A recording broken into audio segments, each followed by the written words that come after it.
किन्नर और हिजड़ा में डिफरेंस होता है। उन्होंने उनके लिंग में जो भी बात होती थी उसके साथ उन्होंने ऑपरेशन किया, उनके खेल शरीर के साथ खिलवाड़ किया गया।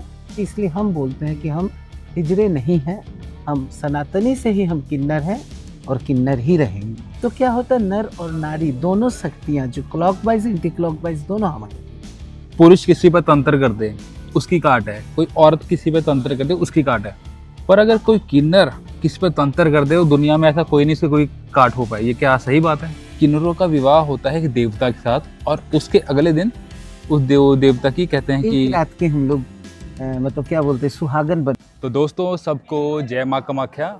और जैसे कि मैं माँ कामाख्या के दरबार पे हूँ, अभी मुझे काफ़ी सिद्ध जिनका जो कि वेस्ट बंगाल से बिलोंग करते हैं उनके साथ काफ़ी मेरी डीप चीज़ों पे रिसर्च और काफ़ी मेरी उस चीज़ों पे बातें हुई हैं। नमस्कार माता जी। जय माँ कामाख्या, जय माँ। माता जी, पहला मेरा सवाल, जब हम बातें कर रहे थे तो आपने भी बताया था कि किन्नर और हिजड़ा में डिफरेंस होता है, उसके बारे में बताइए आप। हाँ, जय माँ कामाख्या। सनातन धर्म में हम किन्नर थे और किन्नर जो थे वो देवदासियाँ होती थी, मतलब देवता को के लिए समर्पण होती थी। और वो होती थी राजा की, महारानी जो होती थी, महारानी की प्रधान सहायिका होती थी, जो अंदर के महल से बाहर के महल का रास्ता जोड़ती थी। पहले औरतें पर्दानसीन होती थी, वो निकल नहीं पाती थी, तो बाहर के काम हमसे करवाया जाता था। और हमारा उस वक्त बहुत इज्जत, एकदम देव यक्षगण के बाद ही हमारा जगह था, तो हमें उस इज्जत के साथ रखा जाता था। जब मुग़ल साम्राज्य आया तब मुग़लों ने जब सबको कन्वर्ट करने लगे, हमें मिले, तो हम जब मिले, हम मेरे कम्युनिटी के लोग जब मिले, तो उन्होंने क्या किया, उसको भोग वस्तु बना दिया। भोगबाद बनाने के बाद क्या किया उन्होंने उनके साथ ऑपरेटेड किया। उन्होंने उनके लिंग में जो भी बात होती थी उसके साथ उन्होंने ऑपरेशन किया, उनके खेल शरीर के साथ खिलवाड़ किया गया। और उन्होंने बोला जैसे हम मुस्लिमों का खतना होता है तो मुस्लिम बनते हैं, तो उसी तरह से आज से तुम लोग मुस्लिम बने और तुम्हारा नाम हिजड़ा हुआ। और हम मुस्लिम संप्रदाय के हो गए। हमारे बड़े बुजुर्ग जो हैं हमारी कम्युनिटी के, वो हाजी नवाजी होते हैं। लेकिन 2012 में डॉक्टर लक्ष्मी नारायण त्रिपाठी ने इस पे बहुत रिसर्च किया। बहुत लगने के बाद उन्होंने सुप्रीम कोर्ट से ऑर्डर निकला कि नहीं, जो हिंदू के बच्चे हैं, जो सनातनी हैं, वो किन्नर ही हैं। उस वक्त हमें फोर्सफुल्ली हमें मुस्लिम धर्म का करने के लिए जोर दिया जाता था, लेकिन अभी वो बात नहीं है। हम अपने ही धर्म के लिए रहते, इसलिए हम बोलते हैं कि हम हिजड़े नहीं हैं, हम सनातनी से ही हम किन्नर हैं और किन्नर ही रहेंगे। और जैसे कि हम कामाख्या में देखते हैं कि जो पुरुष लोग साधक होते हैं और कुछ स्त्रियां साधक होती हैं, और कहते हैं कि पुरुष से ज़्यादा स्त्री शक्तिशाली होती है और स्त्री से ज़्यादा एक जो किन्नर शक्तिशाली होता है, क्योंकि वो कि एक तरफ जैसे शिव स्वरूप होता है पार्वती माँ और शिव जी का। उसके बारे में आपका क्या सोचना है? हाँ, मैं बोलती हूँ, शक्ति में एक पुरुष भी जो साधक है वो भी बहुत महान साधना करके ही पहुँचता है। एक स्त्री भी साधना करके, उसमें बड़ा नीचा कोई नहीं, छोटा कोई नहीं, साधक अपने अपने जगह पे बड़ा है। अब रही हमारी बात, किन्नरों की बात। अगर साइंस की तरफ से हम चलते हैं तो सबको जानते हैं कि ऊर्जा, एनर्जी पे पूरा पृथ्वी टिका हुआ है। तो ये एनर्जी जो है लेडीज़ में एंटी क्लॉकवाइज और जेंट्स में क्लॉकवाइज चलती है। जब ये दोनों की शक्ति एक साथ मिलती है तब सृष्टि होती है, और सृष्टि से बड़ा कुछ नहीं है, माँ खुद ही हमारी सृष्टि है। और रही बात अब हम लोगों में, तो हम लोगों में हम बाह्य रूप से कहीं कहीं पुरुष हैं, अंतर रूप से हम महिलाएं हैं, अपने आप को महिला मानते हैं, महिलाएं हैं। तो क्या होता है, नर और नारी दोनों शक्तियाँ जो क्लॉकवाइज एंटी क्लॉकवाइज दोनों हमारे में है। तो हम इसीलिए जब देखिएगा कि कहीं कहीं अभी भी मानना है, या ये प्रचलन भी है कि हमारा बोलना फल जाता है, हम किसी के साथ अगर कुछ करते दुआ देते हैं वो लग जाता है। तो इसका कारण ये है, भगवान ने हमसे सब छीना नहीं है, हमें बहुत ऊपर का बना के रखा है, बहुत कुछ रखा है, जहाँ पे हर जगह, विशेषकर माँ कामाख्या में तो हमारी पूजा की जाती है। तो इस तरह से ये है कि एंटी क्लॉक जब दोनों हमारे अंदर है तो हम उनसे थोड़ा सा एक कदम आगे हैं। हाँ, और चलता है। दोनों को साधना करके जो जैसे भैरव भैरवी साधना जो होता है वो उनको करना पड़ता है, लेकिन हम बाई बॉर्न वो लेके आए हैं। हमें वो साधना की ज़रूरत नहीं है, क्योंकि वो दोनों अंग से ही हमारे शरीर में है। तो और आप भैरव भैरवी की साधना के ऊपर कुछ कहना चाहेंगे? नहीं, साधना के ऊपर मैं कुछ इसलिए नहीं कहूँगी, बड़े बड़े दिग्गज हैं, संत हैं, महात्मा हैं, वो लोग बोलेंगे। हाँ, तो जस्ट सिर्फ मैंने नाम बोला, आपको और भी कहीं से मिल जाएंगे। कुछ चीज़ें हैं जो हम लोगों के लिए एक पर्दा नशीन में ही रहना अच्छा है, जो आगे के लिए बोलना उतना अच्छा सटीक मेरे जैसे साधक के लिए नहीं है। मुझे अपने बारे में बताइए कि आपकी ज़िंदगी में ऐसा क्या मोड़ आया कि आप एकदम तंत्र की लाइन में आ गए? कुछ ना कुछ तो कहानी रही होगी। हाँ, मेरी कहानी मैं बताती हूँ। मैं आप लोग जैसे देखते हो यहाँ पे हज़ारों किन्नर आते, अगर आप कामाख्या के समय देखो, अम्बुबची के समय में देखोगे, यहाँ पे किन्नर किन्नर भरे पड़े रहेंगे। तो मैं भी वैसे ही आती थी। मैं वो बात बोल रही हूँ, वो साल तब कम से कम 96-97 की बात बोल रही हूँ। उस वक्त से मैं आना शुरू किया। 11 साल तक मैंने, मेरा सिर्फ जो बाकी किन्नर आते उसी तरह से मेरा टारगेट था, आऊँगी, सजूंगी, संभलूंगी, मैं बाहर खड़े होके जो हमारी काम है, प्रथा है, हाँ, भीख ही मांगना बोल सकते हो, जो भी हो, दुआ हो, उसके लिए पैसा मैं लेती थी, हंस खेल के चली जाती थी। मैं कभी न तो मेरा मन उन 11 सालों में कभी एक बार हुआ सीढ़ी चढ़ के यहाँ आने का, न मैं उधर कभी गई। मैं आती नहीं, सिर्फ आना ही उसी कारण से था, जो बाकी किन्नर लोग आते हैं मौज मस्ती करना है, ये करना है, ये भी मेरी ही ज़िंदगी में ऐसे ही था। लेकिन 11 साल के बाद एक दुर्घटना ऐसी घटी, मतलब दुर्घटना नहीं, जो मेरे लिए मेरे को पूरा चेंज कर दी।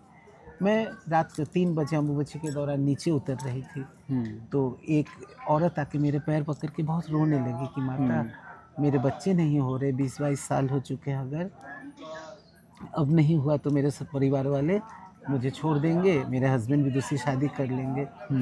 तो मेरे को बहुत ये, तो हम लोगों की कम्युनिटी का एक नियम है, या जो भी हो, दूसरों का मानना भी है और हम भी बोलते हैं, तो मैंने वो नियम कर दिया। जो नियम करते हैं किन्नर लोग, मैंने किया। लेकिन मैं जहाँ से कर रही थी, वहाँ से मेरे सामने माँ के चूड़ा दिख रही थी। तो मैं यही बोल रही थी, तब तक मैं यही बोल रही थी कि माँ, जो भी हो, इसके विश्वास को मत तोड़ना। तुम्हारे पास नहीं जाती, अलग बात है, लेकिन ये जो इतना विश्वास के साथ आई है, इसके विश्वास को मत तोड़ना।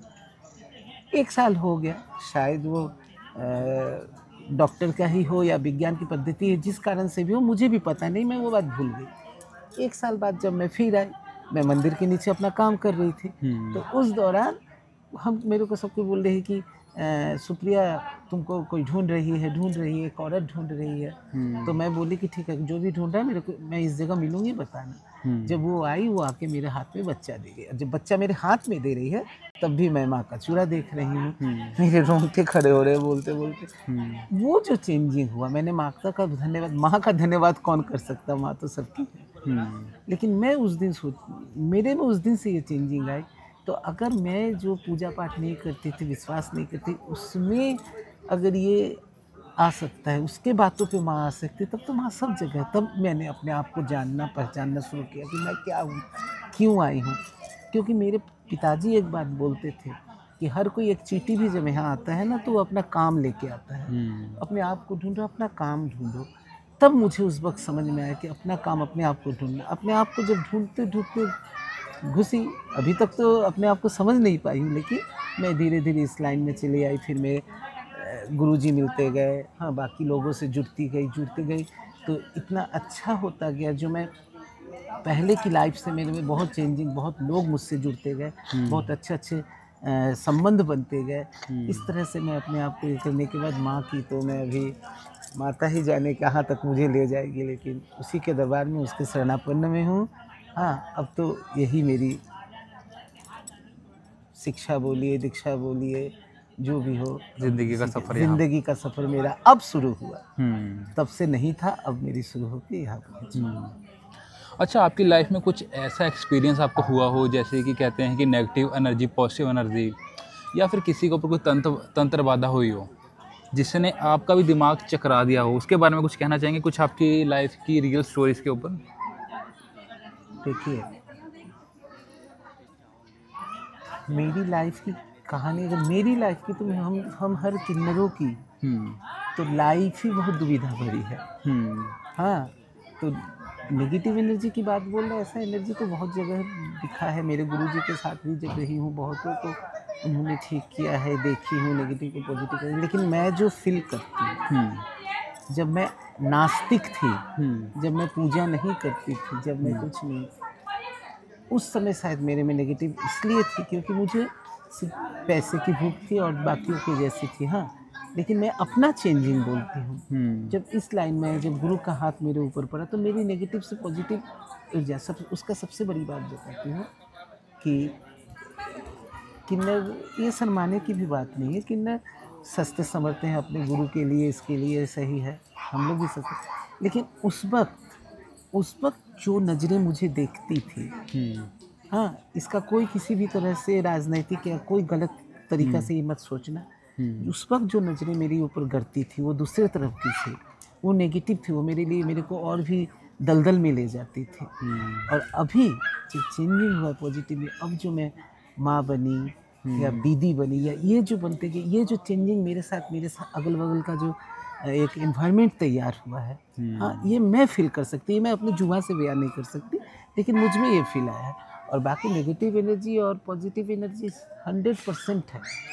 बहुत तंत्र साधक हैं या बहुत साधक हैं जो इसको चेंज करके दिखाते हैं। तो मैं अपनी ज़िंदगी से बोल सकती हूँ कि मेरे गुरु के हाथ जब मेरे सर पे आया, उसके बाद मुझ में नेगेटिव से मैं पॉजिटिव एनर्जी में पहुँची हूँ।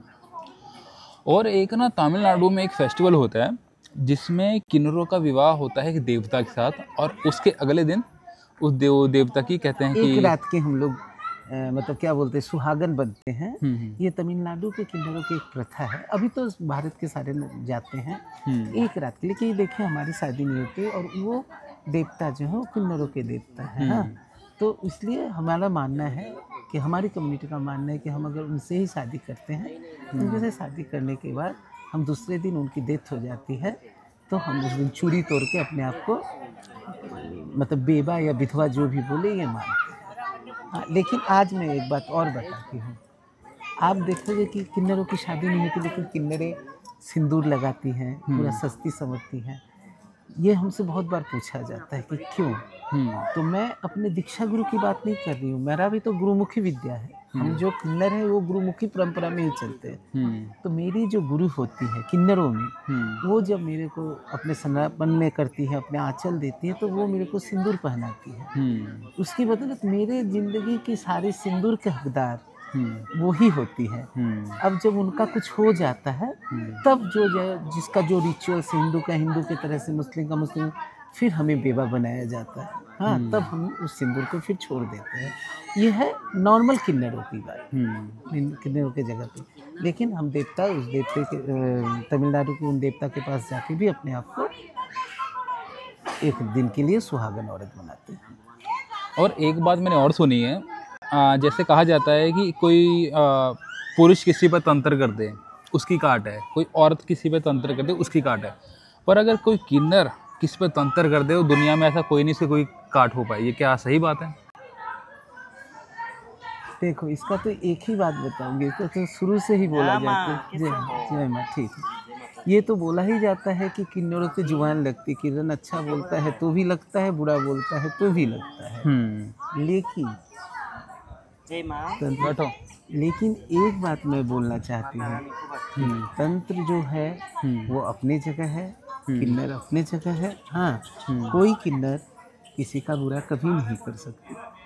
अगर उसके साथ करेंगे। एक बात मैं अपने उससे बोल रही हूँ, मैं बाहर की जगह से नहीं, अपने जगह से बोल रही हूँ।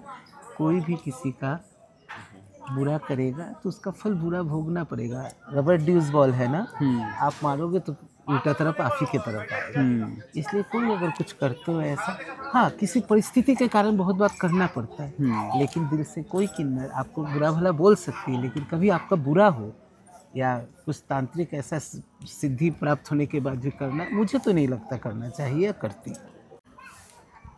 सबसे ऊपर एक ही बात बोलूँगी, सबसे ऊपर बंगाली में एक होता है कि मानुष्यत्व, मतलब मनुष्य के ऊपर कुछ नहीं है। जो विवेकानंद ने बोल के गए थे कि मनुष्य सेवा करो, हाँ, आपको ईश्वर की प्राप्ति हो जाएगी।